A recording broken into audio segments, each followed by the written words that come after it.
অর্থনীতিতে মোটামুটি তো আমার অর্থনীতি একটু স্ট্রং তো হয়েছে, স্টেবিলাইজেশন।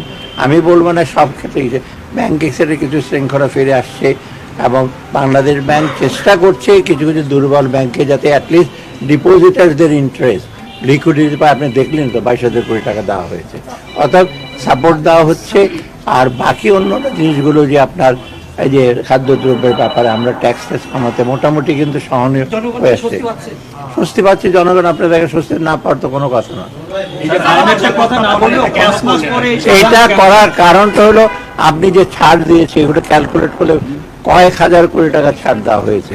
আবার আমাদের রাজস্ব গ্যাপ এত বেশি, আমি তো আর বড় করে বা ডেফিসিট ফাইন্যান্সিং করে তো আমরা যেতে পারবো না। পৃথিবীর কোনো দেশেই একটা বাজেট ডেফিসিট আছে, ওটার মাত্রা দিন দিন বেড়ে যাচ্ছে। আর সাথে সাথে আপনারা দেখবেন আমাদের কিছু সে আছে প্রেফারেন্সে শিক্ষা, স্বাস্থ্য, অন্যান্য আইটি খাতে আমরা কোনো অ্যালোকেশন কমাবো না, বরং আমরা বৃদ্ধি করব। অত সোশ্যাল সেক্টরটা রাখি, সাথে সাথে আমাদের অন্যান্য সেক্টরগুলো হিসেবে আমাকে রাজস্ব আয় বাড়াতে হবে। আবার ধার করে, ডোমেস্টিক ধার করে আর বিদেশ থেকে ধার করে বেশি দিন চলা যায়। IMF না, IMF আমরা রিসোর্স গ্যাপ আমরা ক্যালকুলেট করেছি কত টাকা লাগে। আমরা যখন ওদের সাথে আলাপ করলাম, ওরা বললো যে এর বেশি আমরা বিয়ার করতে পারবো না। প্লাস ইন্টারেস্টের ব্যাপার আছে, পরিশোধের ব্যাপার আছে, এগুলো ডেট মানে ঋণ পরিশোধ, এগুলো চিন্তা ভাবনা করি কিন্তু করা। একটা বিষয়, সরকারের বাইরে যখন থাকতেন বা ছিলেন তখন ভ্যাট বা কর বাড়াইলে সবাই সমালোচনা হতো যে কেন বাড়ানো হলো। আপনারা নিজেরাও সরকারে এসেছেন জনগণের স্বস্তি দেওয়ার জন্য, এটা আপনাদের হাত দিয়ে না, আমি কিন্তু যখন বাইরে ছিলাম ভ্যাট ইসের ব্যাপারে কোনোদিন বলিনি যে ভ্যাট বাড়াচ্ছ কেন, এই করছো কেন।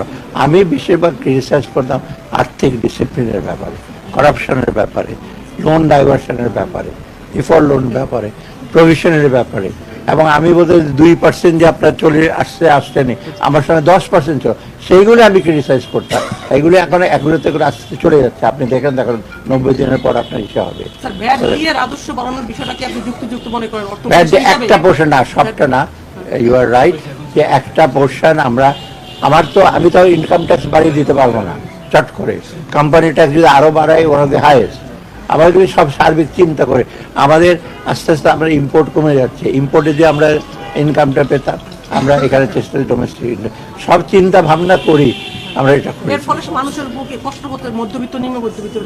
কষ্টটা আপনি যে মনে করেন এইসব পণ্য পেতে সব মনে হয় না যে কষ্টটা। এরপরে যদি আমরা অন্য সেক্টরে, আমরা সার্ভিস সেক্টরে, আপনি এদিকে কম মূল্যে ট্যাক্স দিচ্ছেন না, ওইদিকে কোথাও কোনো একটা সার্ভিস পেতে যাচ্ছেন, টেবিলের নিচে দিয়ে টাকা দিচ্ছেন, ওটা কষ্ট হলো না আপনার? ওগুলো তো কমবে। এগুলো দেখতে হলে বাজেটটা কিভাবে একজন ইসে করে।